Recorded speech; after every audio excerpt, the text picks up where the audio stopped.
Don't be a chicken. Just sit down and listen to the Late Night M&E with Michael and Evan. But what is M&E? It's music.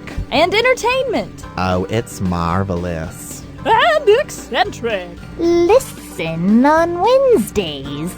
10 to midnight. So be sure to give yourself a little me time. It's a whole barnyard of fun. Move on over to 88.1 The Edge.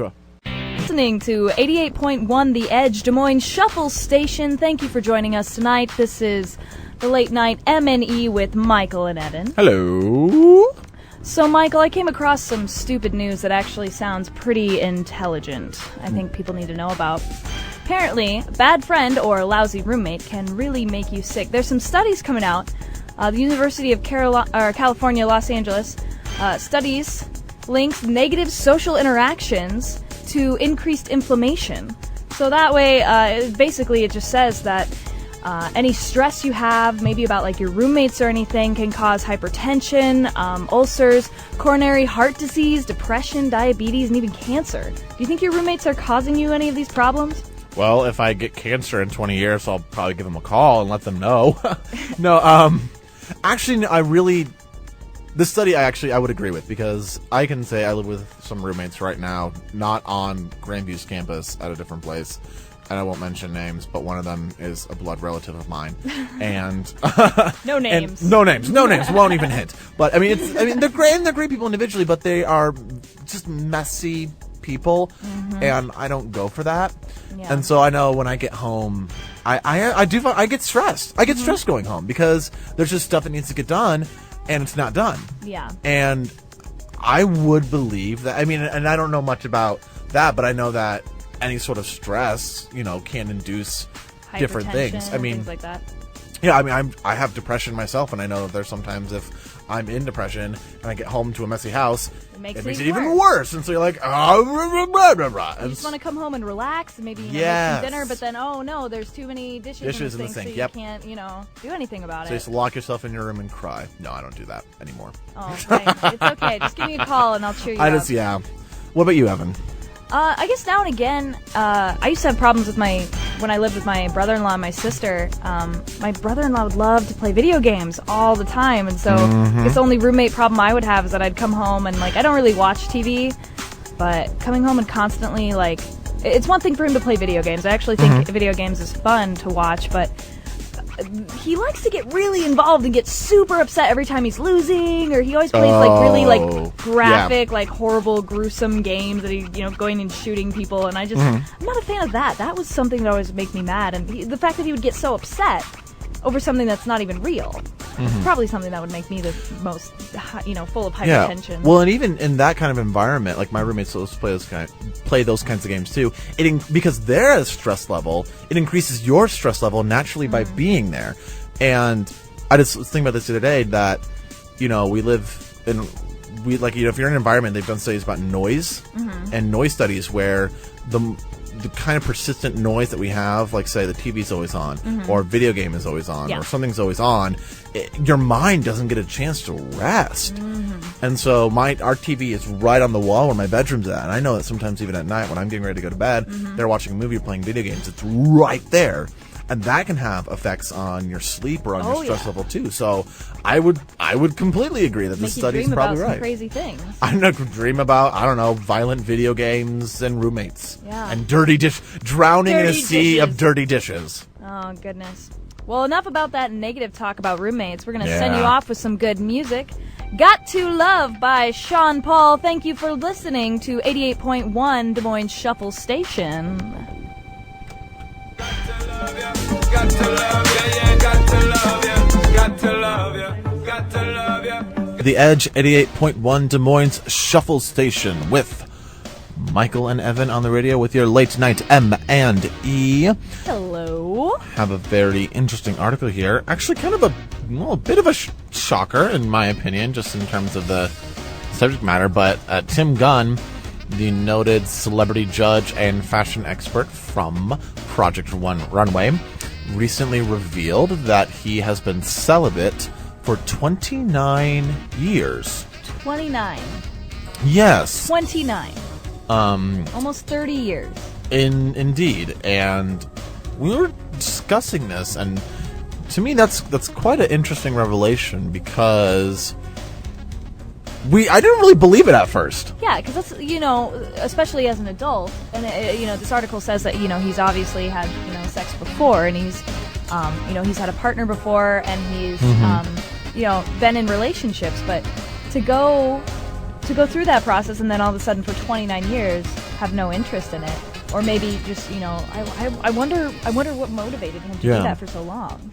Well, and I mean, he went on to talk a little bit about how, I mean, if you think about 30 years ago was the early 80s.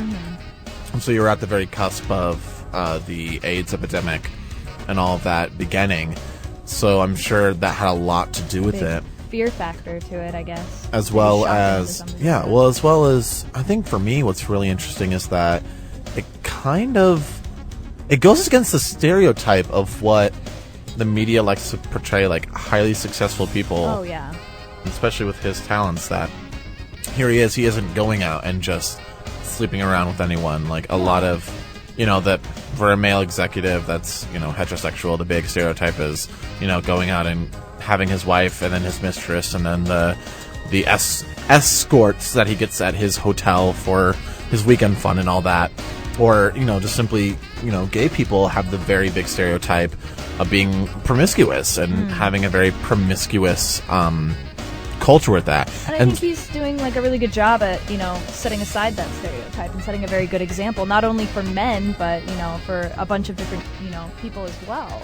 Well, yeah, and successful people. Yeah, and it's so that you don't have to have, and probably one of the reasons that he's so successful is that he hasn't had to devote time to a relationship. Not saying that relationships are bad, but if you're not in one, you don't have to worry about it. So you can go do a bunch of things. You're worried about yourself and your success, your business, what you do, and not being tied down with emotional factors. Yeah, and I do have to hold him in regard for being, I mean, that's a really awkward thing to have to admit and talk about, but I think that I'm sure there's a lot of people, like especially there may be a lot of gay people out there who aren't out having sex and are probably embarrassed or think they're odd or weird or they're the only ones not out there doing it, who just may not be comfortable with it at this time.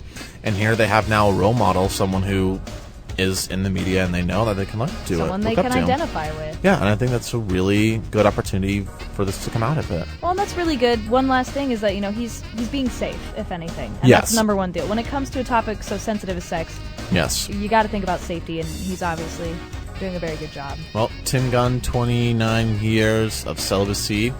Kudos. I have to give you a kudos for that. We will get back to some more music with You've Got the Love by Florence and the Machine. I really love Florence and the Machine. She's fantastic. On the Edge, 88.1 Des Moines Shuffle Station.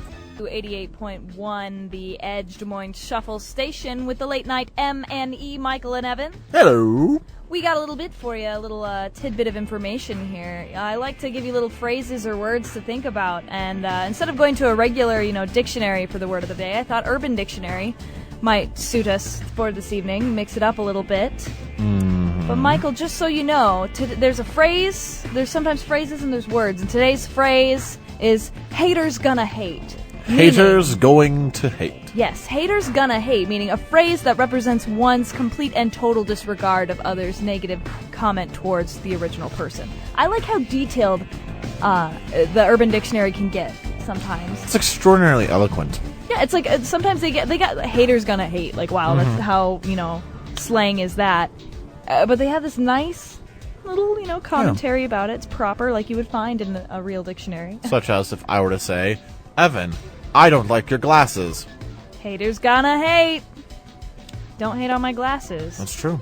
And speaking of you not liking something on someone, another word for today is eye broccoli. My personal favorite vegetable. Yeah, this is the opposite of eye candy, someone who is unappealing to look at. It's from How I Met Your Mother.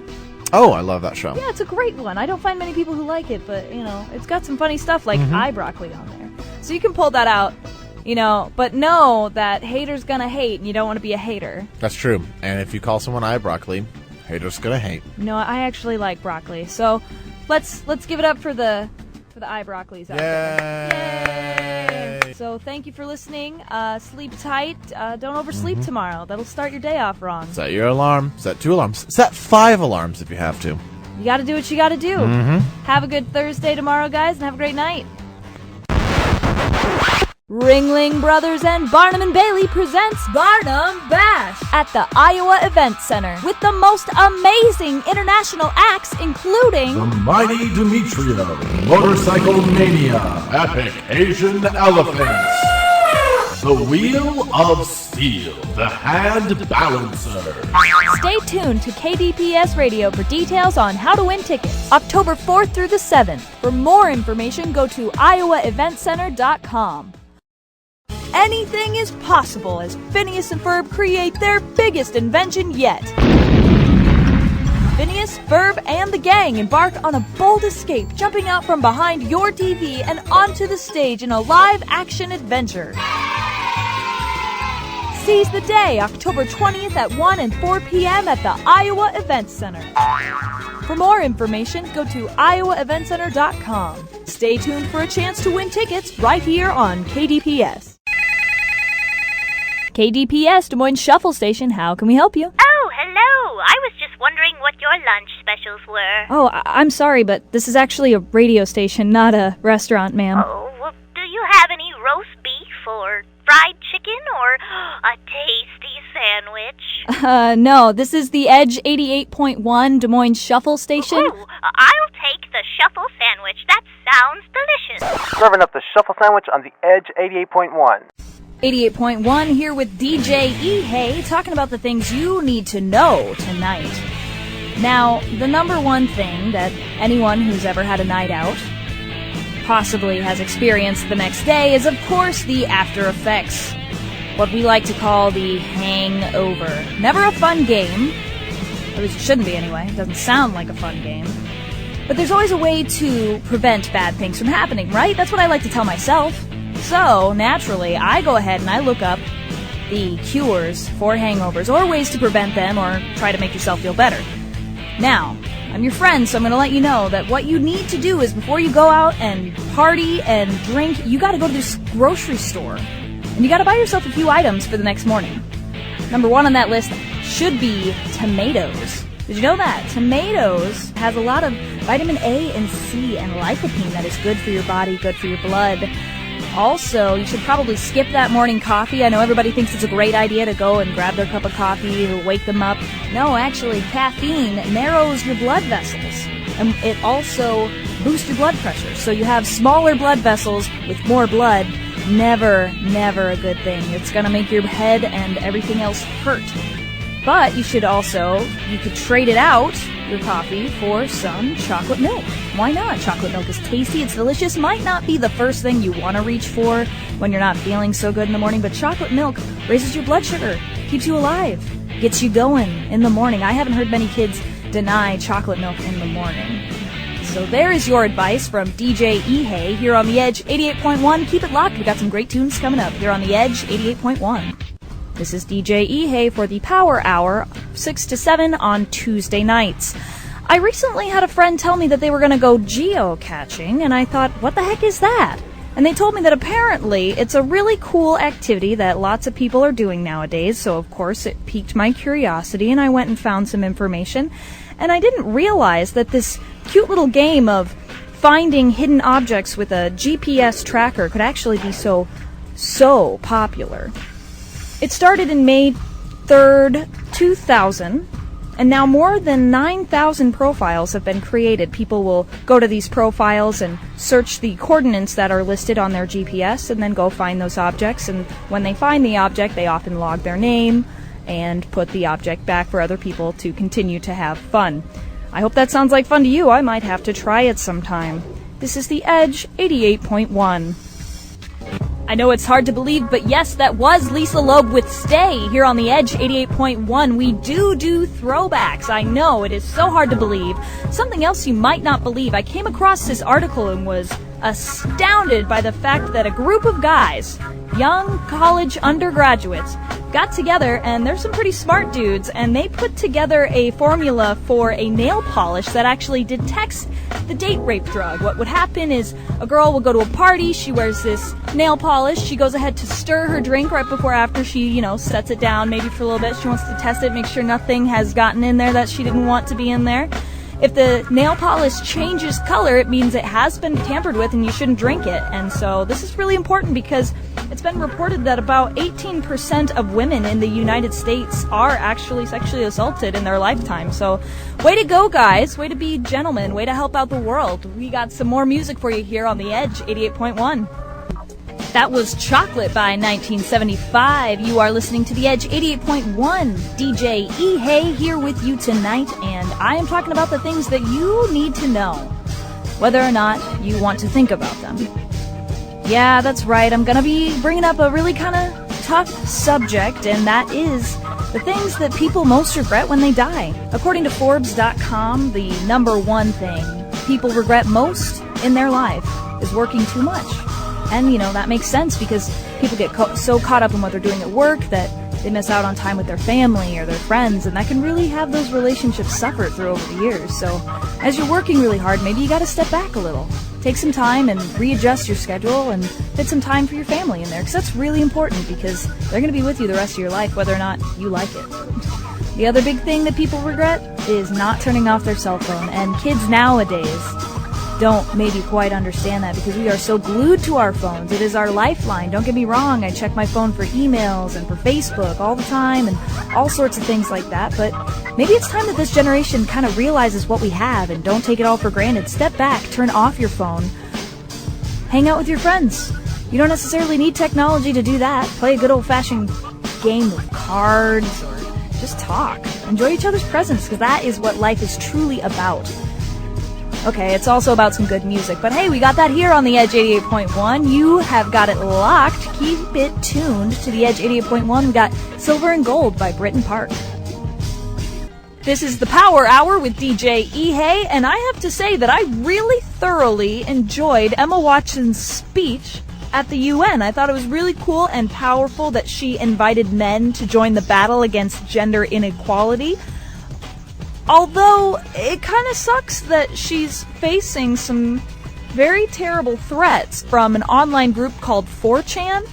They're actually threatening to post some nude photos, apparently, that have been found of her, and there's a countdown on their website for Wednesday at midnight. And I really hope that actually doesn't happen, because it takes a lot for someone like a young woman to step forward and really kind of take a stance on something so political and trying to get a movement started. She's starting this movement called He for She that is really supposed to encourage men to also stand up and fight gender inequality. This is The Edge 88.1. You are tuned to KDPS 88.1, The Edge, Des Moines, Grandview University Radio. This is DJ E. Hay with you tonight, and I'm talking about the things that you need to know about life. And, life is full of awkward moments and awkward things, and perhaps the most famous of awkward situations that everyone runs into is that moment you realize you're talking to someone who has a huge chunk of something stuck between their teeth. Now, question number one, what is it? That's always weird. It's always something you could never quite put your finger on. Well, you don't want to put your finger on it. It's in their mouth. Now, I interacted with this problem today. It was a really bad kind of circumstance because I was talking to one of my friends. I didn't quite realize they had something in their teeth, and then they went up at the front of the class and gave this presentation, and I finally realized that there was something in their teeth. Something right in the center, too, so it's, really noticeable, and I was like, oh my gosh. And you can't just, flag your friend down in the middle of your presentation and say, hey, you got something in your mouth, because they're trying to focus, and they're trying to get through their scary, stressful presentation, so it's just okay, maybe no one else will notice, And all of a sudden, the girls next to me start giggling. And I was like, oh no, what are they laughing about? One, they're being rude and interrupting this presentation, and I hear them, and they're like, oh my gosh, she has something in her teeth. Oh my gosh, yeah, I see that too. Ah! And I was like, oh no, my friend's going to be really mad at me when she gets back, and she realizes these girls are laughing at her. But she got back, and she realized it wasn't my fault, and that I would have told her if I could, because that's what you do to your friends. You tell them if you know. So, word to the wise, if you got a friend out there who's about to go embarrass themselves with something in their mouth, do them a favor because you care about them and just let them know. I should let you know that we got some music here on The Edge 88.1 I think you're going to enjoy. We got some Soundgarden coming up. You are listening to KDPS Radio, The Edge 88.1. Friday, March 15th, Jade presents Tracy Morgan But we all gotta stay off that cocaine. What he just said? at Hoyt Sherman Place. And he got pride, so he refused to put his prosthetic on. My grandmother come out her room with her wig all crooked. Best known for his work on NBC's 30 Rock and Saturday Night Live, this stand-up comedian is taking it to the stage. For ticket information, go to hoytsherman.org. People be like, yo, how you get so funny? You're listening to The Edge 88.1. It's time for Geek Speak with Evan and Laura. Yay! How are you doing, Evan? Laura, I'm sick today. I noticed. I have a cold, and I don't like it. I noticed. I don't know anyone that likes their colds generally, no. but I feel like crud. Oh, I feel you look like you lousy. feel like crud, no offense. I'm not gonna lie though, I'm a little high on cold medicine. Well, that makes it This is gonna be a goofy show. Interesting, yeah. I got Sudafed up in here. What? What? It's gonna be wild. Well, to add to the wild feeling, we're going to be talking about money, something Money, everyone can talk money. about. So I'm gonna say that the whole night, you know Oh. that? I'm just gonna keep singing that song. I wouldn't expect any less of you, Evan. It's going to be a great show. So keep it tuned to The Edge 88.1. You've got it tuned to The Edge 88.1, and tonight Laura and I, on Geek Speak, are talking about the matter of money. And number one on the bill is what college students spend their money on. College students spend 40% of their savings on technology, entertainment, clothes, 26% on room and board. Ugh, Yeah. that's a lot know. of That their is a lot. savings. And that's just like a dorm room that you have to share with someone else. Right. And like In a bed that's not yours. Yeah, that's disgusting and probably full of bed bugs. Yes. Furniture that's not yours. I know. Tiny cramped space. You could put posters on the wall, I guess. That might make it Right. better. Well, in freshman year, our wall had what we were pretty sure was mold on it. And we're Ugh. paying 26% of our income for mold on walls. Woo! We covered it up with a Harry Potter poster, There so you I mean, go. it was no big deal, but... And then you got to pay for like a meal plan that's not that great at all. Right. You get like dry sandwiches and old salad. And unmentionable things stuck in your yogurt. Ugh. Yeah. And then you spend 19% on tuition and fees. Ugh. That's, well, you know, except for, and I don't mean to rag on, I'm not meaning to like demean athletes or anything, but I'm just going to say it. Athletes get some pretty nice scholarships, Laura. They do. They do, and it's kind of upsetting that a, you know, whatever sport, you know, athlete can get a full ride scholarship when you can't major in your sport. You can't major in like basketball or football or volleyball or track or whatever. Like, I get you work really hard, but you don't major in that. So why are you getting money, like almost full ride? I know people who are on almost a full ride scholarship just because they're in a sport. Right. And then some colleges barely give out full rides for like academic excellence. So I think the priorities are a little messed up. I just wonder sometimes. where colleges are placing their priorities and their money, because if they're supposed to be an academic institution that places its, you know, values in education and, you know, hiring that level, you know, that standard, why are we just giving away money for people who run around? No offense, they work, their bodies are great, but you should always take care of yourself no matter what you're doing in college. And college, your number one priority should be getting your degree. You feel very strongly about this, I Evan. do. I totally agree. I just feel bad for people who are working so hard in like a music department or a biology department, you know, or math or something like that, who are struggling, you know, to do all the things they have to do and go to school and go to work. But I better let this go, because I'm going to go on a tangent forever. So I'm just going to have to send you off with some more music here on The Edge 88.1. You're listening to The Edge 88.1. We're talking about money tonight, but now we're going to talk about those things that every college student wants to earn them some money. The college jobs. Ah, yes, the money makers. Oh yeah, the glorious lifestyle of the college student.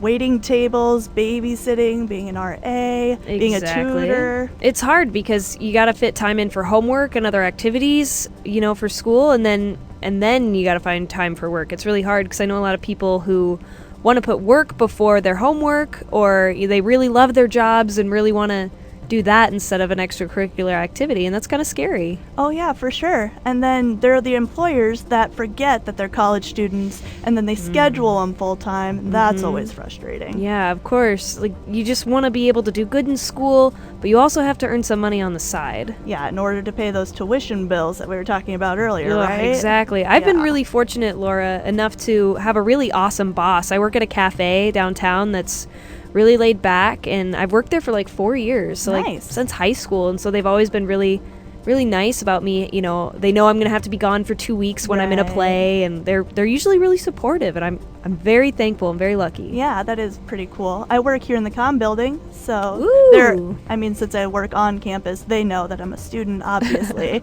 and so they let me take time off, or they help me arrange my schedule. In high school, though, I worked at a daycare, and let me tell you, it takes a special person to do that long term.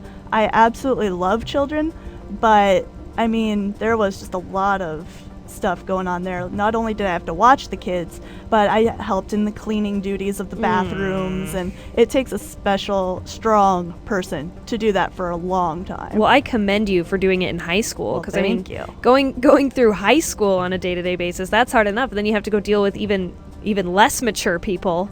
I know, right? Younger, stinkier, crazier people, little people. Well, people who do that in college, I commend them for watching after little kids and doing their college work as well. So you gotta be proud of those student workers. Oh yeah, go student workers. Well, we're going to wrap it up here a little bit. We'll be back with some more statistics for you here on The Edge 88.1. That was Wild Night by Dragon King, a new indie song, new indie artist here on The Edge 88.1. Geek Speak back with you, and we are here to warn you about credit cards. Either college age, pre-college age, or post-college age. Don't get a credit card. It is not good for you. It is absolutely not good news, especially for a friend of mine who once accumulated a debt of $1,000 on her credit card within a month. A month? A month and a half at most. And it was not That's good. Crazy. And it was her mom's card, too. Do you know what she spent it on? Was it anything good? It was nothing she needed. Let's put it like that. It was nothing she absolutely needed. So see, that's the problem. When some people, when they get a credit card, they think, oh, sweet, I can just spend this. This is like infinite money. And then they don't realize, like, not only do they have to pay it back eventually, but there's different amounts of interest depending on what kind of credit card you get. Right, and there's movies that play this up too, like Confessions of a Shopaholic. Oh, it's a good movie, but it really plays up the credit card debt thing. Well, and I remember I worked at Target at one point, and it was like part of our job that we had to sell red cards. We had to offer them all the time, and get people to fill out the thing and get a red card. But I always felt really guilty doing that, and I had to do it, and I felt really guilty because that interest rate is like 17%, and it doesn't. Gosh. Yeah, they just say, oh, would you like to sign up for a red card today, and you can save 5% on your purchase, blah blah blah. Right. It's save 5% every time. It's not worth it. It's like, here, people, here's instant debt. Here's Enjoy your shopping. Debt. Actually, speaking of debt, my cousin, this is a crazy story. My poor cousin Eric, was a young man at 18 and got 7 credit cards. Right. He went wild and got like $34,000 in debt. I know. And then 7 years later, he was able to pay it off, so woohoo, go him. But he paid like $640 a month for 7 years.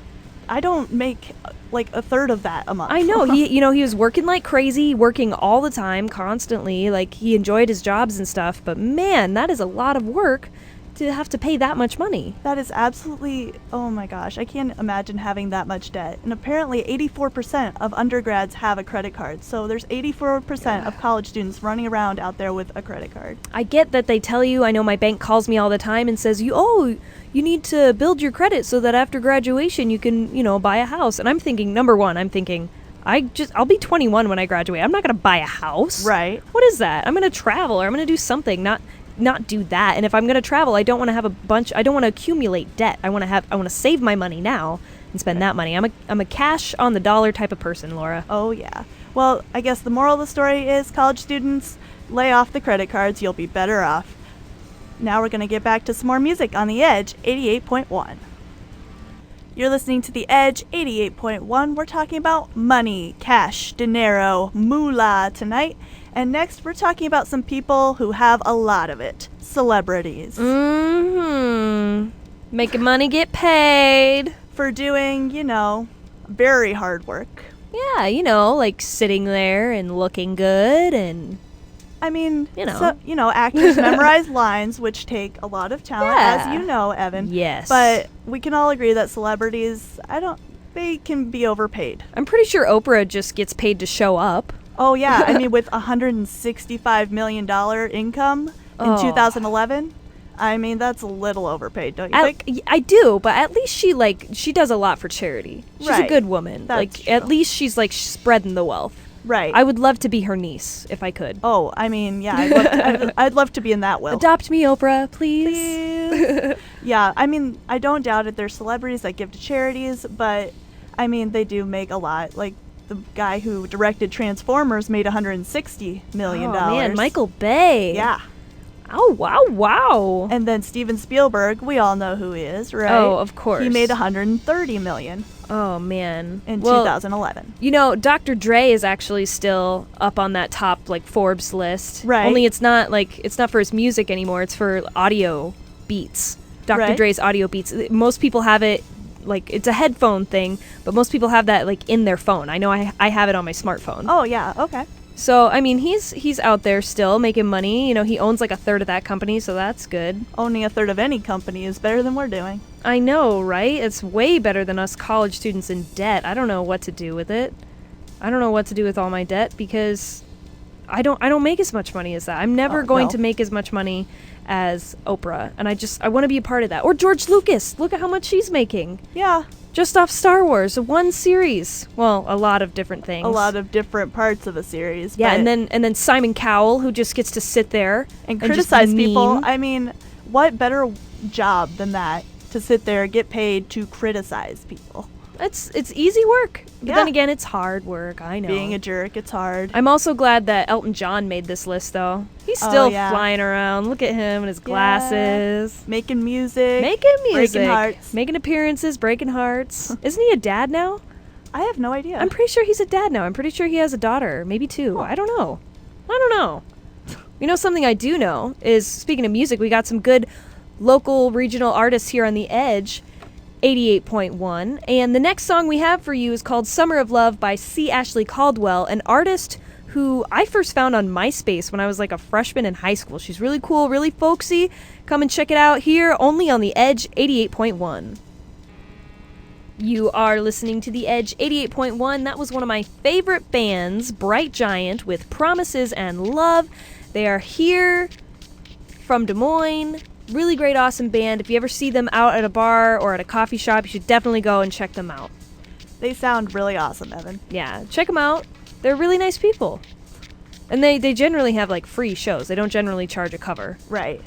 That's always nice because us college students are always trying to save money, right? Exactly. So we need a free concert. Free concert is always appreciated.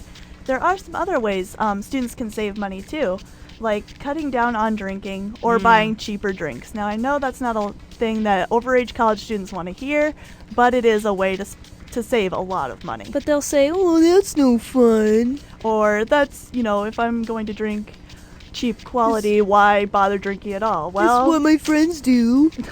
Nice. I want to be like my friends. That's a good impersonation of a typical college student, I know, Evan. right? Good job. I try hard. But, I mean, it is a way to save money. Drinks cost a lot. I mean, they can get you. They can add up. Working in a coffee shop, I mean, the cheats aren't cheap. The drinks are cheap, right? Yeah, beer is $4 a bottle. I had a guy who spent over $30 on a tab once. Wow. He just left his tab at the counter, and just kept getting them. That's a lot of beer. Right.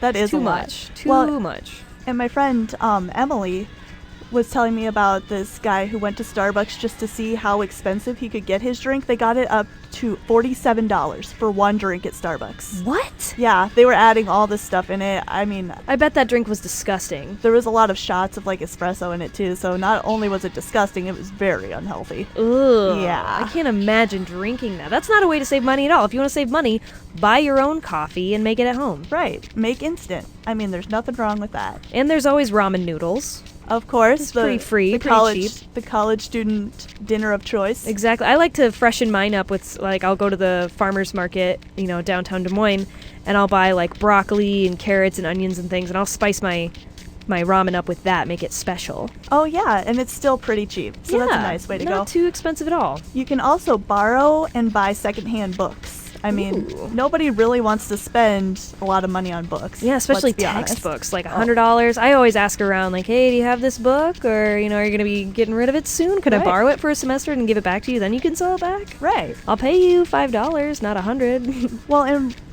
with the case with some textbooks, I know a friend of mine was taking a biology course, and throughout the whole semester, all they did was look at pictures, and they spent over $200 on a textbook. Oh, gross. Yeah, that's really ridiculous. Well, there you have it. That's tips and ideas on how to save money as a college student or as anyone else who wants to. So be sure to keep it tuned here on The Edge 88.1. You got it locked on The Edge 88.1. This has been Geek Speak tonight. We will be back next Monday from 6 to 8 for some April Fool's antics. It is going to be wild and crazy, and I can't even imagine. So just keep it tuned to The Edge 88.1. We'll see you next week. You are listening to KDPS News with Evan Hay. An Iowa City teenage girl was charged Tuesday with attempted murder and is being held on a $500,000 bond. While working at a restaurant in Iowa City, the girl stabbed a customer several times with a knife from the kitchen in her left hand and elbow. Investigators say the teen and woman may have a history, and it is unclear whether the teen will be charged as an adult. A Western Iowa teacher at Central Elementary pled guilty to a misdemeanor charge. Police found methamphetamine, marijuana, and drug paraphernalia in Karen Bartleson's purse back in July. The judge ruled that her charge will be removed from her record if she successfully completes 1 year of probation. Preparations for the music festival 8035 are well underway. Project manager Amadeo Rossi says the 2-day concert targets broad indie music as well as jam music. The festival really is about where this music scene can be. We're trying to be an influence of the elements that, help grow the music economy. Applications for vendors are currently being accepted and reviewed. This year's 8035 festival will take place July 5th and 6th. A former Iowa police officer from Sioux City is charged with 2 robberies in Colorado Springs. Over the past year, Scott Braslero has been accused in a string of robberies in Colorado. In celebrity news, Ryan Seacrest and girlfriend of 2 years decided to split and take a break from their relationship. For helpful tips in the dating world, nonverbal communication expert Jared Sace has written the book, The Nonverbal Game of Flirting. The book stresses the importance of nonverbal communication in a variety of situations. People want a book of tricks, and I am the book. You can find nonverbal to find love. You can use it to protect yourself against crazy people. You could use it to make millions of dollars in poker or business. The book contains tips about the 3 main ways men and women go wrong when it comes to communicating with the opposite sex. This has been Evan Hay with KDPS News. 5, 6, 7, 8. We're the chicks at 6 and we're playing what's hot. We're gonna start on time if you're ready or not. So turn your radio on and then be turning it up. Cause when we step to the mic, we be blowing it up. Up, up, up, up. Yeehaw! Chelsea, what are you doing? I don't know, Evan. I thought that's what you wanted. Why would I want that? Okay, fine. Let's just keep going. Listen on Wednesday. We give it to you our way. Best way to start your night On hump day. So listen up, yo. and we'll treat you right 6 to 8 on Wednesday night. Good job, Evan. Yeah, nice job, Chelsea. But let's not quit our day jobs. Are you looking for a fix that can spice up your night? I don't know, man. I'm kinda broke right now. Who isn't? Wah, wah. Good thing DJ Ihay's got your back. What? Tune in to The Edge 88.1 on Tuesday nights from 6 to 7 for your dose of the Power Hour. Good news. It's totally free. All you gotta do is head on over to The Edge. And DJ Ihay will meet you there on Tuesday nights from 6 to 7 to show you some love. I'm DJ Ihay and I approve this message. You're listening to KDPS The Edge 88.1. That was Guts Over Fear by Eminem. We're doing things a little differently this week. Yes, we are. Talking Sports with Robbie and the Power Hour have combined. DJ Ihe. With DJ Ihe and Robbie. We're combining this week. It's going to be a monstrous, scary show. So the Power Hour is like the super duper. Yeah, it's like you get all the information, but we also get some sports tonight, too. Absolutely. So here we go. Let's start things off with this, Evan. I saw this in the news earlier today, and it really surprised me. Renee Zellweger, are you familiar with her? Oh, yeah. Okay.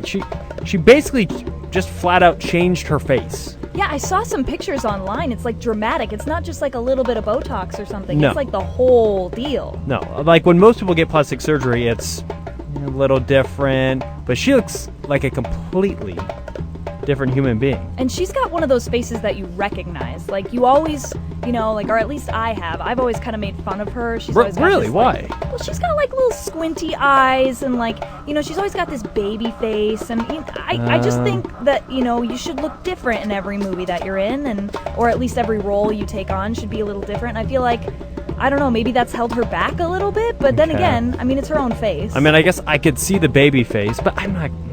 She's pretty good looking. I'm not going to make fun of her by any means. Oh, of course, she's beautiful. Well, I think she's you just said you made pretty. fun of her. Well, I know. I made fun of her, but, like, only in the way that you make fun of, like, Keanu Reeves, Like, Keanu Reeves, in every movie he's in, he's always got this, whoa, oh no, kind of face. Or, like, that phrase, or, like, just confusion. And I feel like she always kind of had that, like, confused, upset, about to cry or throw a tantrum baby face. Okay, I see the tantrum. I see the baby face. Now, DJ Ihe, it got me thinking of all the other celebrities, famous ones, that have gotten plastic surgery as well. Mm-hmm. Now, I've got, obviously, Nicki Minaj. Yeah. That's pretty obvious. You can see the difference. Yeah. Ariana Grande.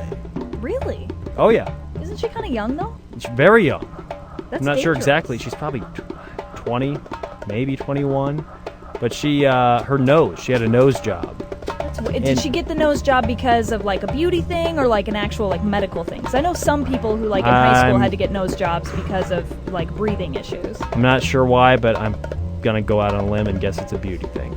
Ugh, It used to be a normal nose. Nice normal nose. I don't know why she got it changed. Now it's just this fake supermodel skinny nose. I feel like people who get nose jobs always have the same looking nose. Mm-hmm. You know what I mean? Like, they eventually are just going to look like Michael Jackson. Yeah, exactly. It's all just going to, like, dwindle down, and all you're going to have left in your, grave when you're lying there underground is just this plastic piece when they, bury you or unbury you after so many years. That's all they're going to see. I know, like, people like Ashley Simpson has had. Really? Yeah, and, like, Madonna, which, I guess she's Madonna, do your thing. But I still think plastic surgery is a little dangerous. And I know Angelina Jolie is a huge example of having had plastic surgery. But, at one point she had some breast surgeries, but that was to prevent breast cancer. She had breast cancer. Yeah, I didn't even know you could do that. Yeah. If you get a boob job, you can prevent boob cancer? Well, she had, like, signs, and, like, there was things happening, and so she, like, reduced the size of her breast. Oh, okay. Yeah, and then, like, they basically removed her breast and then added new breast. Okay. to kind Interesting. of, I had no idea that would help the cause. Well, it's, you don't want to let that stuff grow and get anywhere else in your body. Yeah, I guess but that makes sense. I just never really thought about it. I don't think there are too many excuses for plastic surgery. It's incredibly dangerous. Would you ever get plastic surgery, Evan? No way. Never under any circumstance. No. Well, see, I'm an actor. And so, you would assume that one day I'm going to get old and I'll want to, get some sort of plastic surgery so I can get younger parts. But I don't really care. I really embrace actors like Frances McDormand, who goes on and purposely takes on older roles just because that's who she is, and that's, someone that everyone else is. It's important to kind of show the rest of the world that, it's okay to be yourself, and yourself is aging. I respect that. Now, I don't think I would ever either, unless I'm talking like major scar on the face or like a burn mark or something like that, then, I mean, you'd have to consider it, right? Maybe. Like, what if you're like Two-Face from Batman and you got like half your face is burnt? Yeah, that is kind of That'd scary. be pretty cool, though. I think I might keep that if that ever happened to me. You would. You'd be dangerously scary. Yeah. I don't know. I'm 22 and I'm already graying pretty hard. So I'm just look through this locks of hair. I've got some gray. Never would have guessed. Yeah, no, I'll let you take a peek a little later. Okay, all right. There's plenty of gray hair there, but I don't think I'm even gonna dye it because I know like just putting dye into your hair, it has so many chemicals and it can kind of affect your blood and your brain eventually, and it's just too risky for me. Too risky. All right, sounds good to me. But well, you listeners out there, tell us what you think. Would you ever get plastic surgery? If so, where? What would you do? Let us know. Tweet us at KDPS88. Also, while you're at it, give us a like on Facebook, KDPS Radio. Stay tuned. The Power Hour and Talking Sports with Robbie is combined for the week. And we got more great music coming up for you. You are on the Edge, 88.1. Tonight we are switching things up, and we've got DJ Ehei from the Power Hour and Robbie from Talking Sports with Robbie. With Robbie. Yes. We are switching it up, and tonight we're talking about a few funny different things. But Robbie, I was wondering if you've seen this video that's going around like crazy. It has to do with our president, Mr. Obama, and he... I think I know what you're talking about. Yes, I did catch some of this. Not all of it, but yes, I know what you're talking about. This video that's going around, if you haven't seen it, you should Google it. Google jealous boyfriend and Obama. Obama was in Chicago just voting, and obviously there's a bunch of cameras around because he is the president. And he happens to be standing next to a nice young woman, and as he's voting, doing his own thing, minding his own business, this guy walks by and says, "Mr. President, don't touch my girl." And of all things to say to the president when you meet this president, why would you say something like that? Do you think he's being for real? Like, is he serious, or do you think he's joking? I want to know. I want to ask the guy, because it sounds... I'd like you too, but... Yeah, it sounds like he's being serious. I agree. It does. It does sound like he's being serious. Now, I want to know what he means. Like, is a handshake going too far? Like, if he shook her hand, is that too far? He didn't even. He was, like, staring at this screen, and he was just trying to do his thing. And the best thing is that Obama's response was just, like, this deadpan face, and he's like, I wasn't planning on it. And then he goes on to make fun of this guy right in front of the girlfriend, and the girlfriend is just, like, laughing. Call him a fool or something like that? Yeah, he's like, Mike's acting a fool, and he's, like, pretending to be that woman, and he's like, you're going to go home and say, I can't believe Mike be acting a fool. And like, as I watch, the first response was brilliant when he says I wasn't planning on it. Mm-hmm. But I think he took a little too far. You did? I would have been quiet after that, yes. Because you're going to get the Obama haters are going to rip it up. They're going to hate this. I don't know. I think it shows that he's got some personality at least, Yeah. and that he's. He goes on throughout to be like to say, it's a good thing the president's a nice guy. Ha ha ha. Yeah. What's the president gonna do? It was just a very interesting interaction. You don't see that from presidents. That's a certain side of presidents that you usually don't see. No. So it was interesting to me. It was funny to me. Was the guy for real?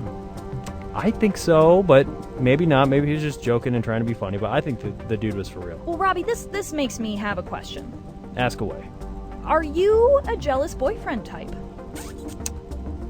I'm a very jealous dude, yeah. Really? Yeah, I'm a... So what sends you over the edge? What makes you super jealous? I don't know. Like, I know I shouldn't be at course. Points, but I am. Like, it's just, Just like little things. Little things, like just like a little like touch of the arm type of thing. Like even that, I'm like, I shouldn't be, and there's probably nothing to be jealous of. But that's just I need to work on that. I get jealous when I see people like staring at the person I'm with, like when it's obvious. Okay. Well, when it's obvious, then I'm completely freaking out. Yeah. But I overreact on the little things too. What is acceptable though, Robbie? Like what's acceptable to be jealous, and what's going too far? Do you think this guy went too far? Yeah. Like, come on. Now think about this. I mean, what is there to be jealous of? Is the president really going to cheat on Michelle? I wouldn't. With this voter that's right next to him? I mean, come on. This guy, you got a brain? How about using it? There's nothing to be jealous of here. Exactly. And it's kind of incredible how jealousy can really affect marriages and relationships. And according to ABC News, I found that 80% of divorce lawyers say that in their cases, in the courtroom, things like Facebook are brought up nowadays. And I think that's interesting because, that's, not something that existed a few, 10, years ago. Right. So now the fact that Facebook, a technology, a social networking system, is a reason for people to get a divorce because, your wife or husband liked a certain photo or, said a comment on some funny, stupid. How far, are people willing to go to protect their marriage and also destroy it at the same time? Yeah, I do think because of social media, cheating and stuff like that is way easier. Yeah. It's way easier to talk to someone else or flirt with someone else. Exactly. Or Well, Robbie, you and I are going to have to study this video a little bit more because I want to see if this guy was for real or not. So Robbie and I are going to have to go check out this video, but we got some more music for you here coming up on the Edge 88.1. That was Love You Down here on Des Moines Shuffle Station, KDPS The Edge 88.1. Once again, if you're just tuning in, we got the Power Hour with DJ Ihei, combining with Talking Sports with Robbie. And right now we're going to get into our sports section. It's about time, now, right, Robbie? DJ Ihei, I know you're not the biggest sports fan out there. How do you sports? How do you sports? Well, I'll tell you how you sports. Right now in the sports world, baseball, World Series, huge. I have a question, though, Robbie. Yeah, ask away. I've always wondered, it's called the World Series. Why do they call it the World Series when, in fact, it's only the United States playing these games? Well, that's all I know.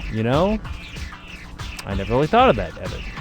That is a great question because, soccer, every 4 years, they have the World Cup, which makes sense because you got teams from all over the world that are competing. Exactly. World Series, you got San Francisco and Kansas City. I think maybe back in the day they were just getting kind of cocky about it, Maybe they're just like, oh, this is so important. People all over the world will want to know. Yeah. Maybe when in reality, it's just the States, and outside of that, no one really cares. There used to be a baseball team in Montreal. Ooh. So Canada, so that's as far as it ever got outside the States. And they let them play in the World Series? Oh, yeah.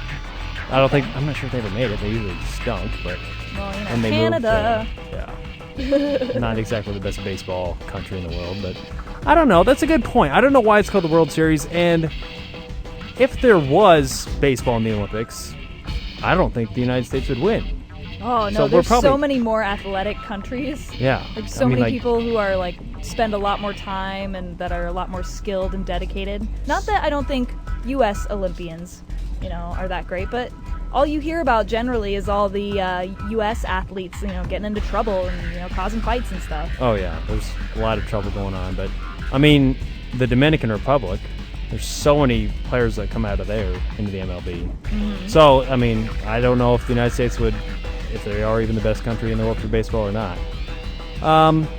Something else in the sports world, and I'd like your opinion on this, Evan, since you're not much of a football fan, not much of an NFL fan. All right. Kind of an outside view looking in. The Washington Redskins. Mm-hmm. There's a lot of controversy going on. People are saying that the name Redskins is offensive to some. Well, yeah. You agree? You think so? Isn't it kind of a derogatory term for Native Americans? Yeah, that's the problem. So let's just slap it on a helmet. We're America. It'll be okay. Well, what I don't get, and they've been the Redskins for so long, but why is it all of a sudden just becoming an issue? That's a good point, too. Why didn't someone say something long ago? Yeah, because it makes sense. I can see what's frustrating people. Now, is it offensive enough to the point where you would change it, Eddie? Or do you just say, they've been the Redskins for so long, just keep it? Well, this is a day and age where people are getting a lot more sensitive. I can respect a team who would recognize they did something wrong long ago and say, you know what, we're going to change to, the Washington apples or Washington cherry trees. I don't know, something like that. Yeah. But I don't know, I think that they should definitely consider a change because it is offensive and, it's an issue. Okay. That brings up another point.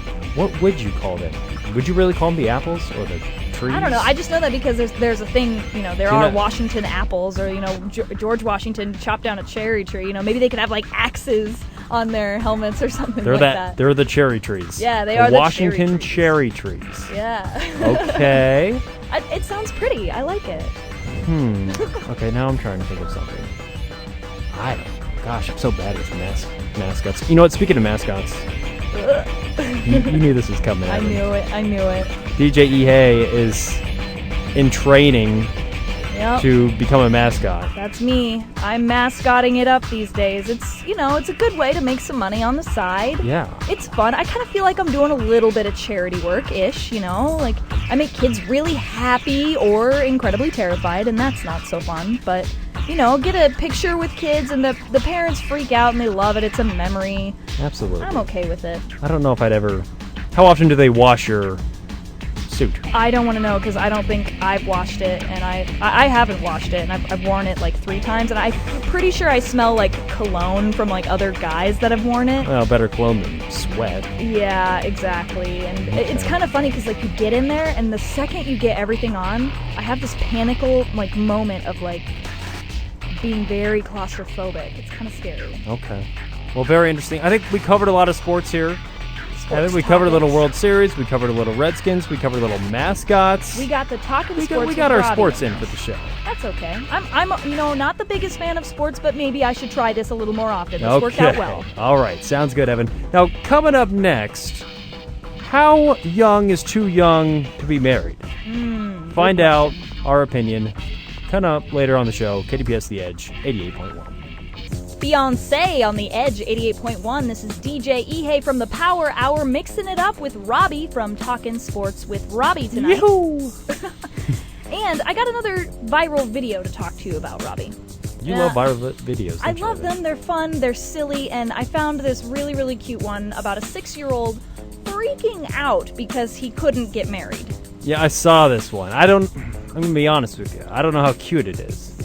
It's just funny that a 6-year-old would get so upset about the fact that he can't get married. Meanwhile, the dad's trying to hide the camera and he's talking to him and he's like, well, you gotta be at least 18. And this kid is like, that's like 100 billion million weeks. And he's like weeping because he wants to get married. This is unheard of to me. I've never heard of a guy really wanting to get married.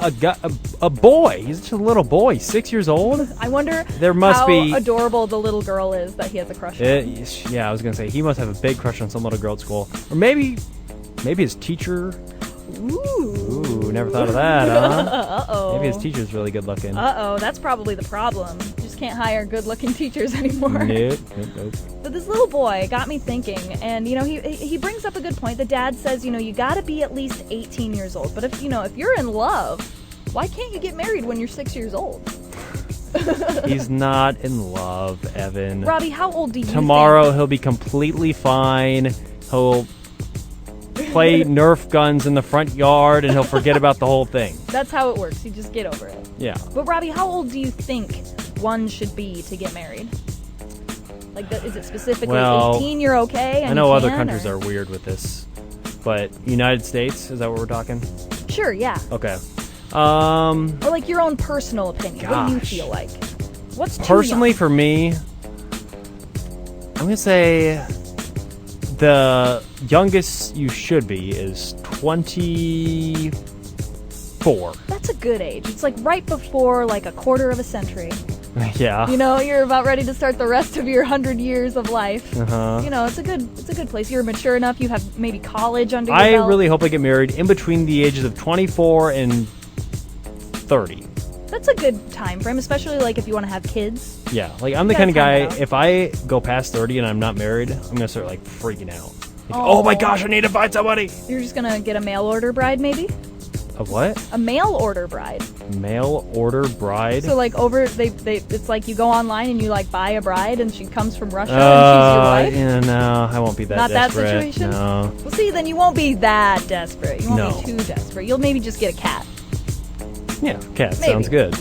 So, Robbie, another question I have for you is why should people get married? I mean, this little boy really wanted to get married. Why do you think he wanted to get married, and do you think that's a good enough reason to get married? Well, he thought he was in love. He's not. Like I said, tomorrow he'll be playing Nerf guns in the front yard with his 3 other buddies from across the street. But no, that's the reason. The reason is love. Plain and simple.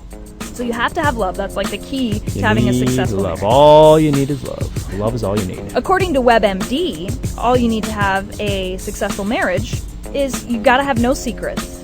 You got to be completely I agree. honest. Yeah, that's a top priority. No You gotta secrets. have an even playing field, right? Mm-hmm. Yep, absolutely. Another thing is, at that same rate, it sounds contradictory, but you need to have separate lives.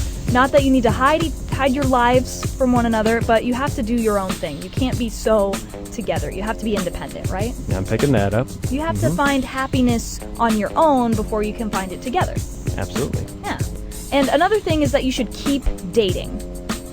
No, but hold on a second. Keep dating? Like other people? Like dating other people while you're married? Robbie, pay attention. Not dating other people, but like you should keep dating, as in like, so you and your girlfriend have been together for a really long time, or maybe you and your wife have been together for a really long time. Okay, keep dating your wife as you're date married. them. Okay, Yes, gotcha. take I was them gonna on say dates. your advice is not very good if you want to date other people while you're married. Yeah, no, that wouldn't be No, a I good agree. way. Yes, keep going on dates with your wife. It just keeps things Or your fresh. husband. It keeps things new. You always got to pursue, and it makes you feel special. It makes you feel young, you know? Yeah. How often should a married couple go on a date? That's a good question. I think you should at least once a week. I know people get really, really busy with their schedules and stuff, but to take at least one night to say, you know what, the kids are asleep or with a babysitter, we're going to go to a dinner and we're going to have a conversation, or maybe you go to a movie because you don't ever have time to go to a movie, or you do something fun together. 1 week. I like the sound of it. Evan, you could be like a future advice marriage counselor person. Maybe I'll look into that. That sounds like a fun job. think Then you should. people would tell me all their like dirty secrets, and I'd have all sorts of funny you stories got to tell. gossip we can spread. Exactly, all over the radio. Woohoo! I don't know. I won't spread everybody's gossip, but I will spread some good music. We've got some great stuff coming up here on The Edge 88.1. In Iowa, over 18% of the adult population are smokers. Each year, over 5,000 deaths in Iowa are directly related to tobacco use, and over 55,000 children will die prematurely because of the effects of tobacco. Tobacco companies are spending over $90 million on marketing each year in Iowa alone. Is that the kind of investment Iowans should be allowing for their future? For more information, visit tobaccofreekids.org.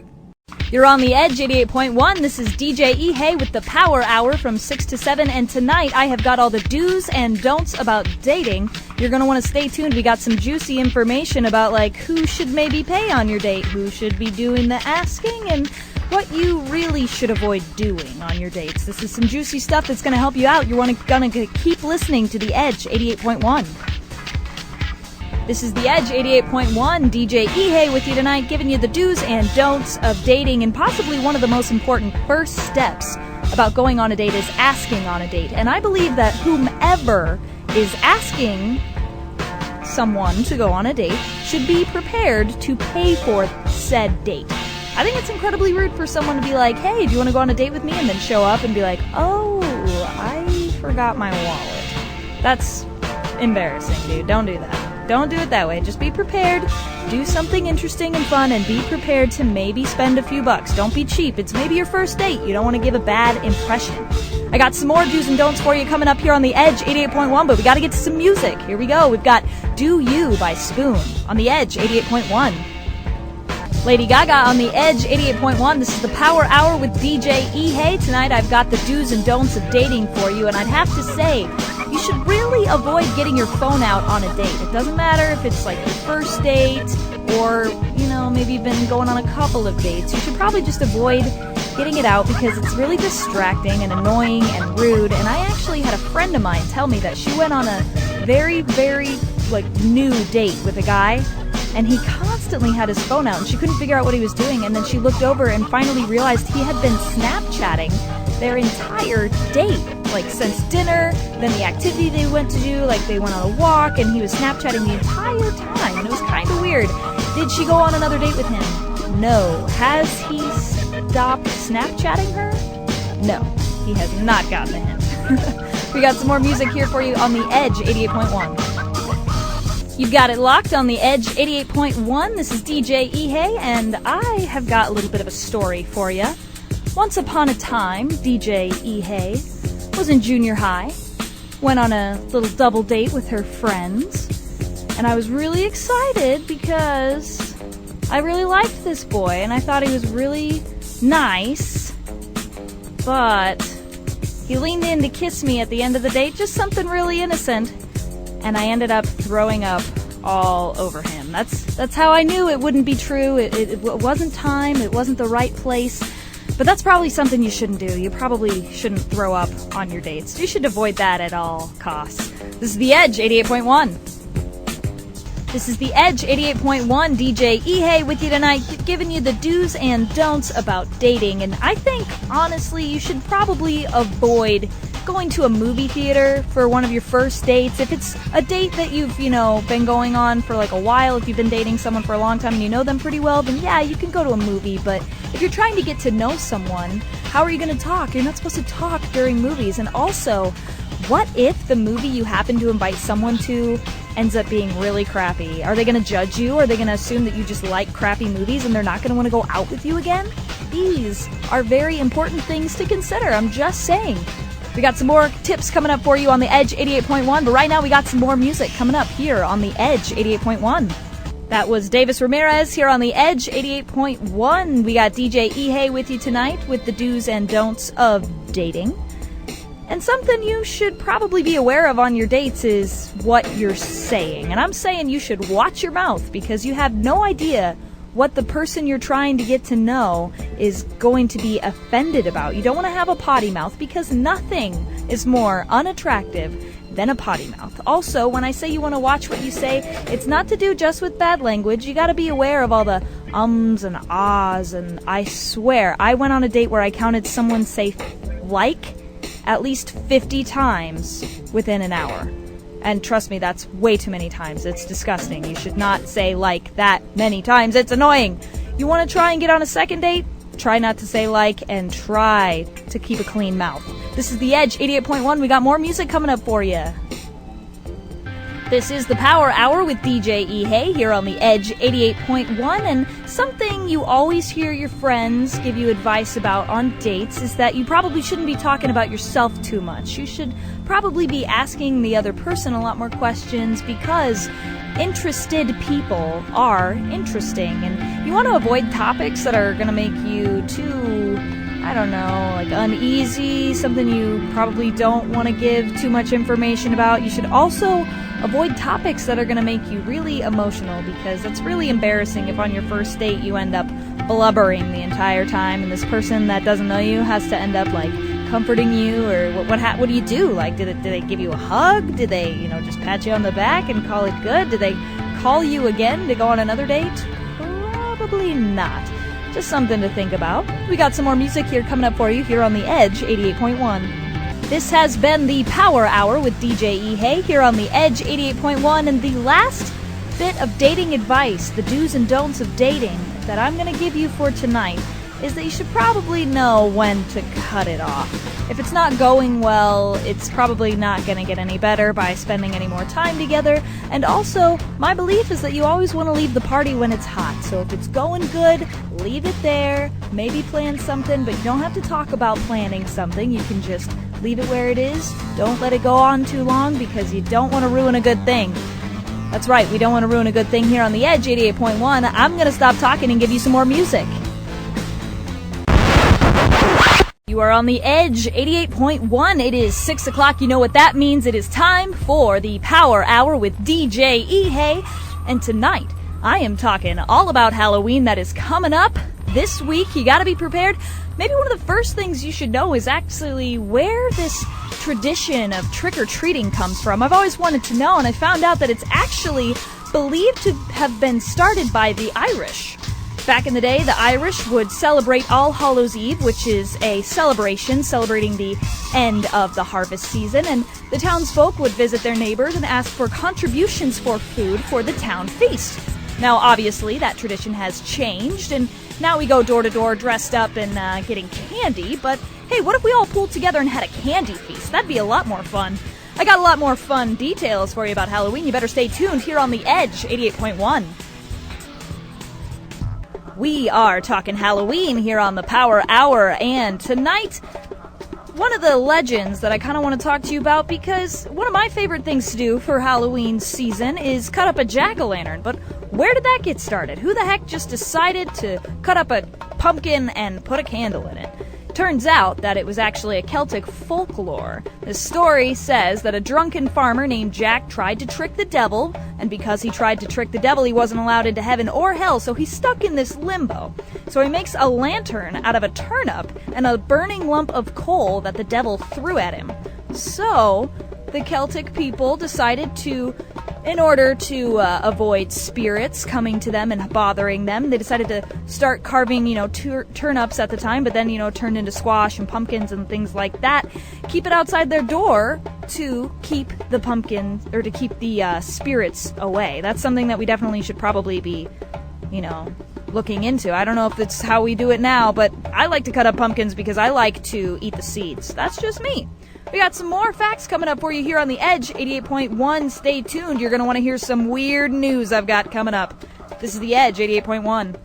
This is the Power Hour with DJ Ehei here on The Edge 88.1. And like I said, I've got a crazy news story you're going to want to know before the next time you go to a haunted house. About 2 weeks ago, there was this haunted house in Illinois. Lots of props, lots of scary things, but something weird about this is that people found an actual dead body that had been undiscovered for about 2 weeks. So imagine going through a haunted house and finding a prop that's actually real. That's too much of a risk for me. I don't want to do that. But apparently, this haunted house had been going for about 8 years. People really liked it. It got so popular that they decided that they should probably be handing out tickets so that they could keep track of how many people were in there each night, just so they can keep track of revenue. And they realized they came up about 1 ticket short. And they didn't think about it. Maybe, someone pocketed it, no big deal. But then one little kid complained about the stinky, smelly prop, and the owner was like, no big deal. It's, it's just a prop, whatever. That same night, a little girl actually ran into the prop. Not prop.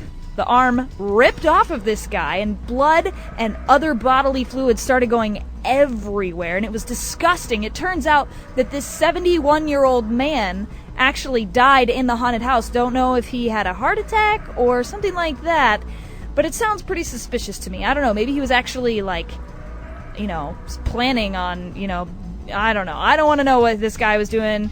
I hope he's, I hope it doesn't happen to me. I just don't want to be involved in that. I think that'd be way too scary for me. I'm probably never going to go to a haunted house ever again.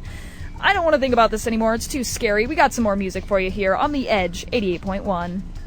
The Power Hour tonight is all about Halloween, and I've got a good prank idea for you. If you happen to be giving out candy this year, something really scary you could do.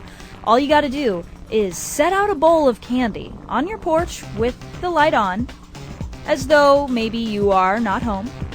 But what you should really do is dress up like one of the props for Halloween. People have different things, like, for example, the scariest one I've ever seen is a scarecrow. The most realistic thing that you could probably be is just a bunch of scrappy pieces of hay and a flannel shirt and some overalls. All you gotta do is sit in a chair, and the innocent little kids come up and they're like, they're not home. We can just grab as much candy as we want. And as soon as they do that, as soon as they get greedy, all you gotta do is get up and go, and the kids will freak out. That's just one idea. Another idea, if you really want to prank one of your friends, you should probably put a rubber snake in the toilet, or attach a really scary spider or something to the toilet lid so when they pick it up, they see it move or something like that. And I think that would be terrifying. Just a couple of ideas. I got some more awesome facts about Halloween for you here coming up on The Edge 88.1.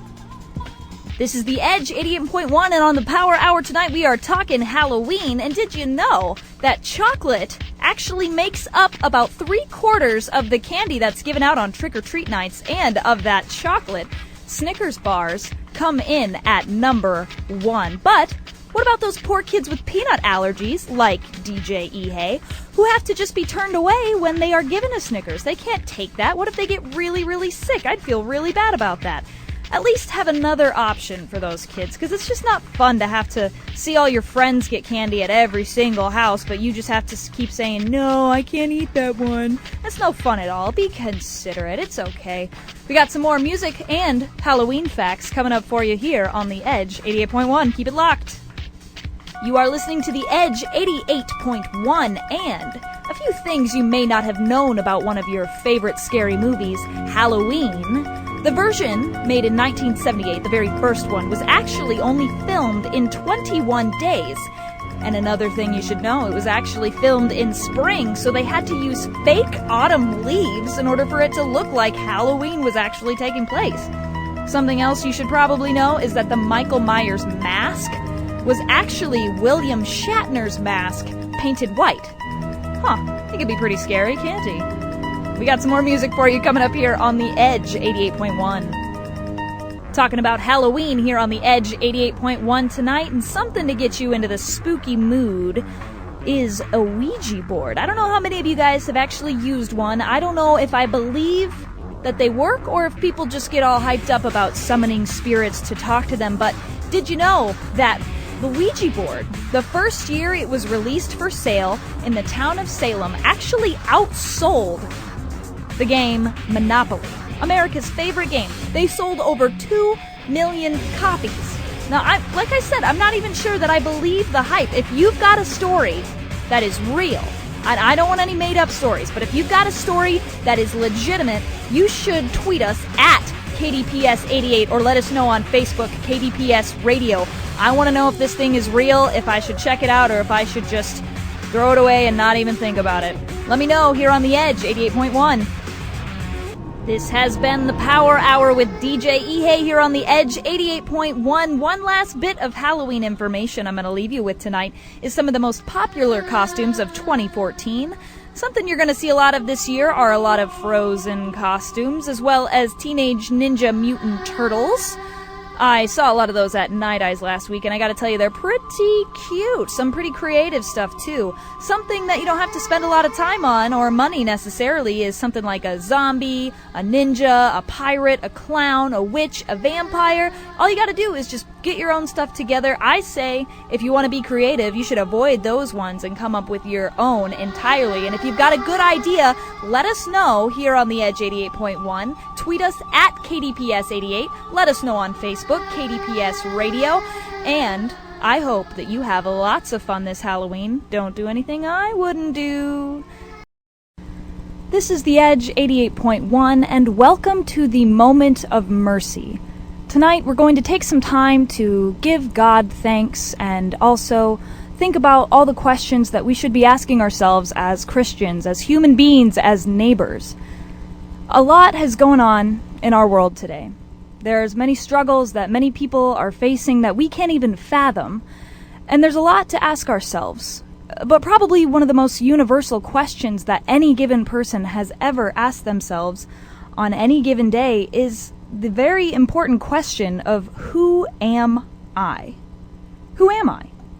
What does that mean? Who am I in this world in relation to whatever is going on that we may or may not be able to control?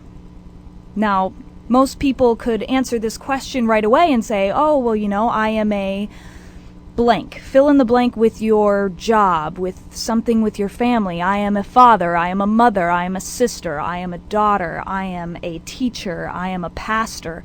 Or some people might be able to answer that question with an element of their past. One might answer the question and say, I am a recovering alcoholic. There are many ways that we can see ourselves, but honestly, one thing we should all step back and learn is how to see ourselves through the eyes of God. And although most days that is actually really hard to do because God sees us as perfect. It's hard to believe, I know, but God sees us as perfect because we are made in His image, and there are many, many perfect things about God. In fact, John 15:16 says, "You did not choose me, but I choose you and appointed you that you should go further and bear the fruit, that your fruit should be abide, so that you, whatever you ask the Father, in my name, He may give to you." This means He gives us the fruits that we give to the world. You might be a teacher, but you are given those skills and abilities through His perfection. You might be a firefighter, but you are given your strength through Him and His purpose for you in your life. Now, I have a personal theory about God and His perfection, and There's a lot of ways that his perfection could be interpreted, but I honestly believe that God is so perfect that one person cannot contain his perfection.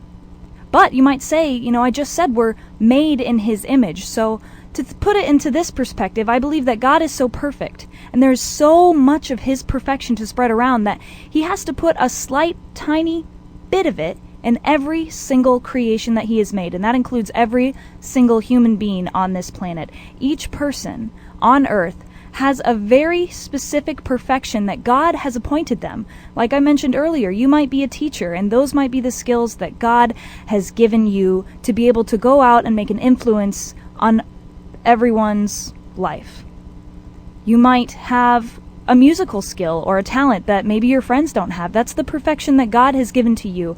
And it's up to us as Christians to ask ourselves, who are we in the eyes of God?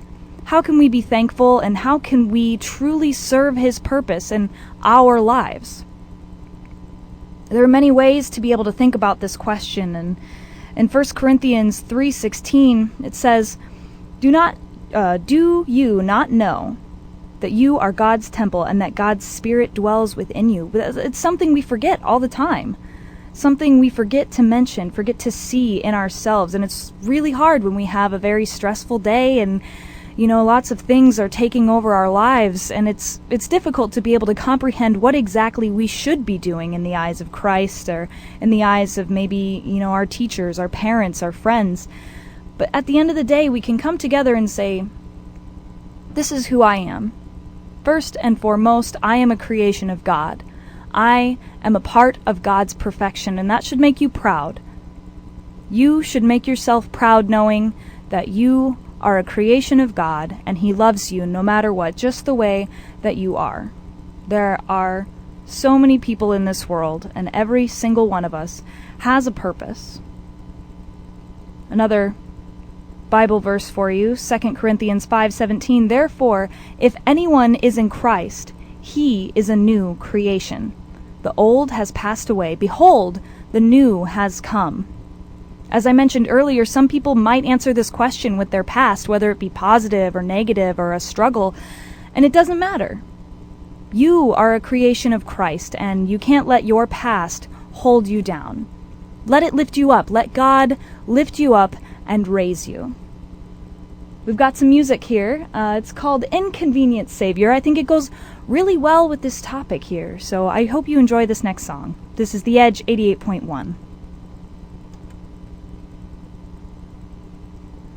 This is the Moment of Mercy here on The Edge 88.1, and tonight we are asking ourselves many questions. We often run through many struggles through our days, and especially as Christians, it's hard for us to find exactly where we stand in our busy world. It seems like there's not much space or time for a prayer in the middle of the day, let alone school and work and family, and trying to prioritize can be very difficult.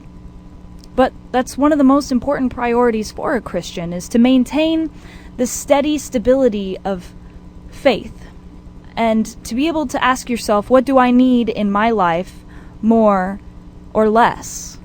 What can I do in my life to help me, to help others stay faithful? And it's really hard when we know that there are a lot of false idols that take over. I mean, there's really awesome TV shows that we all want to watch and be connected to every single night. There's lots of interesting music out there. The internet definitely has taken over this generation, and there's so much access to so much information that we all can attain that it's really difficult for us to see false prophets as they are. And in Matthew 7:15, Jesus says, beware of false prophets who come to you in sheep's clothing, but inwardly are ravenous wolves. Even Jesus knew that more often than not, there are false idols that come that may seem exciting, that may seem good, that may seem fulfilling, but aren't quite as fulfilling as God in our lives, as that relationship that we have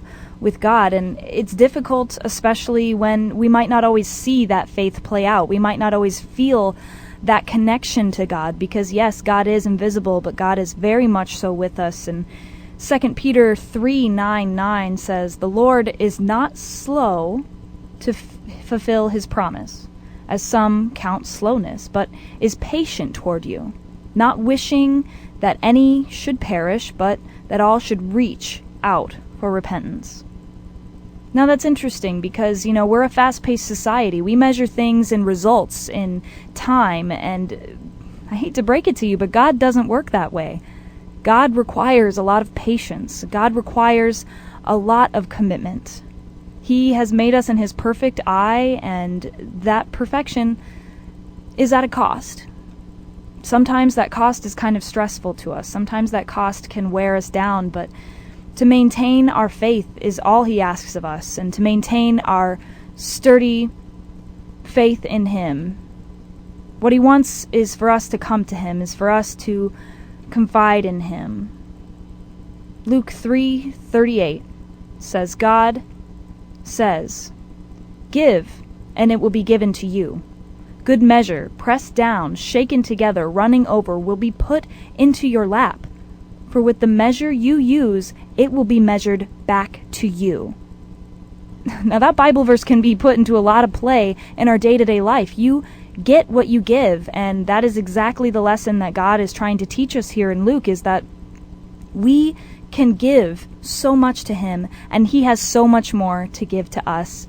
But it is up to us to earn that faith, to put our commitment to the test every day. And I know for me personally, it's really hard when you have a really stressful day, and it could be as simple as trying to be nice to the people around you. You might have a stressful, hard day, and it might be easy for you to want to snap at your friends or to snap at the person that cut you off when you're driving, but God says to keep our cool, to keep our faith. And when we are stressed out and finding all these falseness, all these false idols, we might want to have a drink after work because we're so stressed out. We might want to give in to some bad behaviors that aren't necessarily what we should be doing, but God is there for us, and God will be our strength as long as we ask it of him, as long as we take the time to be alone with him. This is The Edge, 88.1. That was Josh Guthrie with Sleeper here on The Edge, 88.1. This is the moment of mercy.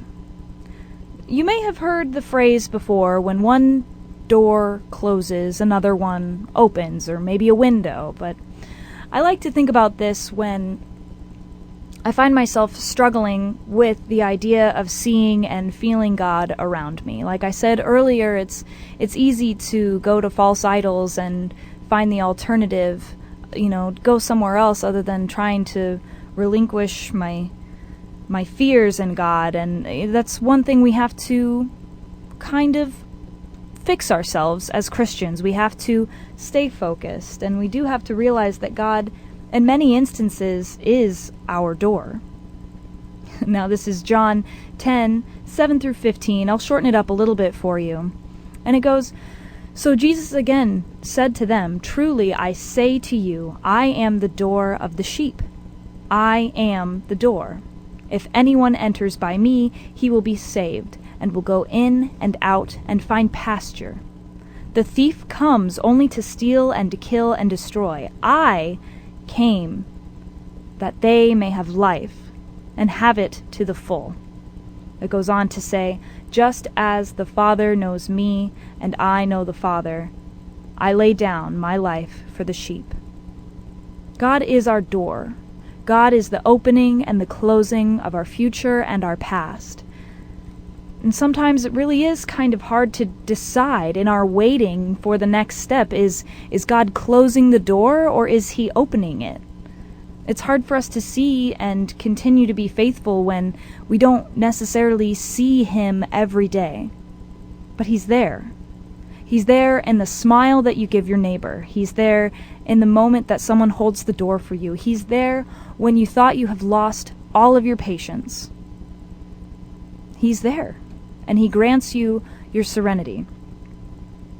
When he says here, "so that they may have life to the full," what does that mean to us? I mean, what is the full? Like I mentioned earlier in another segment, we talked about false idols, and yeah, there are many, many good things about the world we live in today. There are many pleasures to partake in, but what exactly is going to fill us?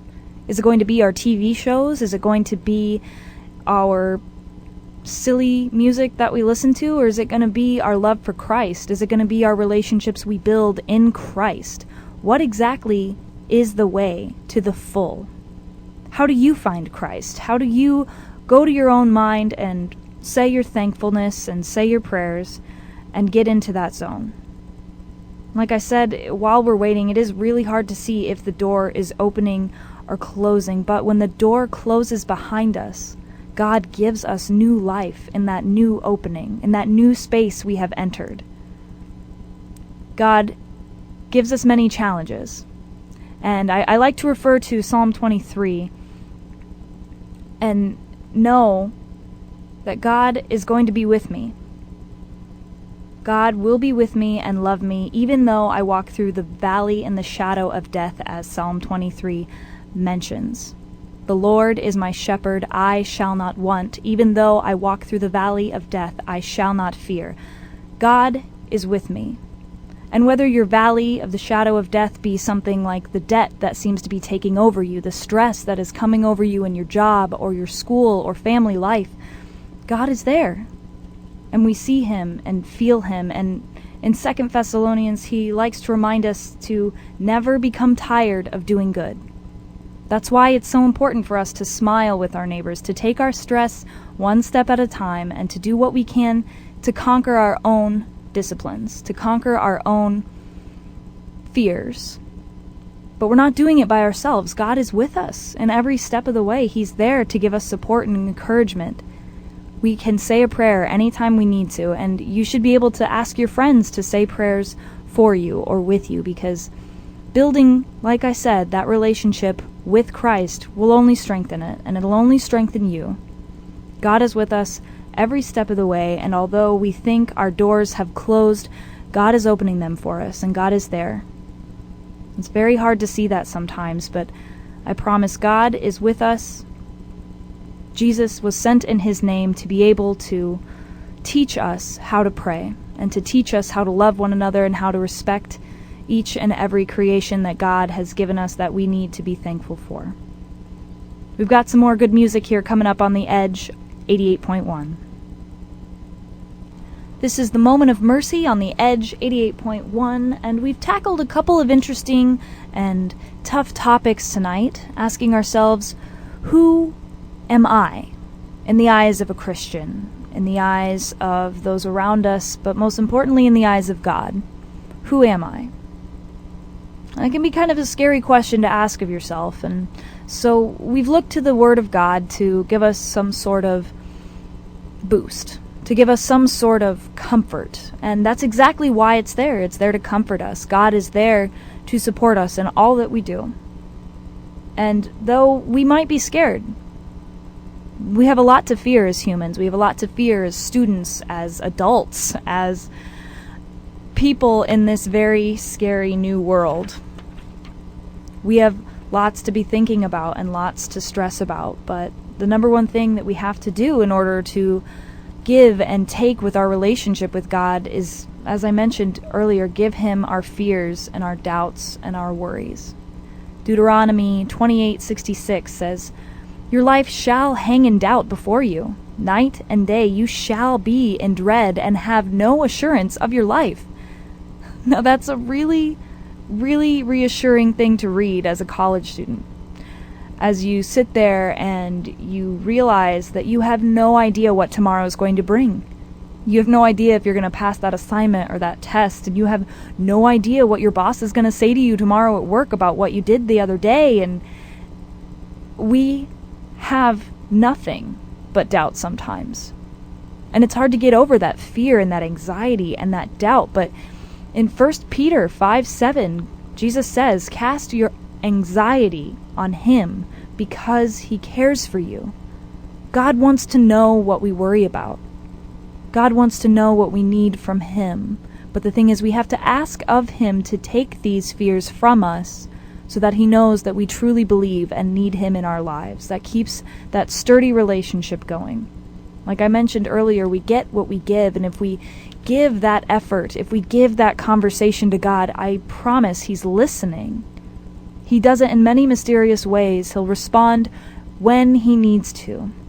God has a plan that we are not privy to and we are not supposed to know.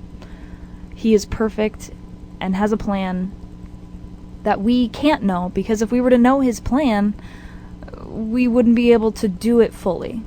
We wouldn't be able to fulfill His promise that He has in us and our destiny and our life for Him and for the world that we live in, for the world that we live in with others.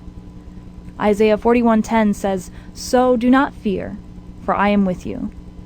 Do not be dismayed, for I am your God. I will strengthen you and help you. I will uphold you with my righteous right hand." God is with us. He tells us not to fear several times throughout the Bible. He tells us that He is with us in several ways, in many stories throughout the Bible.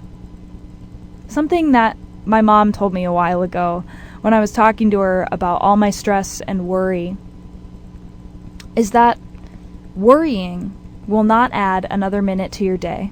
I believe she learned that in church as a little girl. She was telling me her stories of how she would be stressed out in school, and when she was growing up especially, it was really hard in college, and that word of advice had been kind of passed down through her family. And it's really important to me to be able to go to my mom or to go to a friend and talk about Christ and talk about my fears and talk about my insecurities. Because it's really important to know that there's someone else there. That's part of our relationship with God, is reaching out to others and perhaps telling them our doubts in God or our doubts in ourselves. It's okay to admit it, because He knows we are to have doubt. He knows we are to have fear. He has put it within us for a reason. There are many different ways we can learn from that deep fear and that doubt, but it is there for a reason. And although it might be hard to finally understand or realize most days what exactly it is for, one of these days you'll blink and it'll be there. The moment you realize why His plan is so complicated, but beautiful at the very same time. Now, to end our show, we will say a prayer that Jesus taught us. And if you know this, go ahead and say it along with me if you need to, because I'm here for you, your friends are there for you, and your family is there for you, and feel free to reach out to them with this prayer as well. Our Father, who art in heaven, hallowed be thy name. Thy kingdom come, thy will be done, on earth as it is in heaven. Give us this day our daily bread, and forgive us our trespasses as we forgive those who trespass against us. Lead us not into temptation, but deliver us from evil. For thine is the kingdom, and the power, and the glory forever. Amen. Thank you for listening to The Moment of Mercy, here on The Edge 88.1.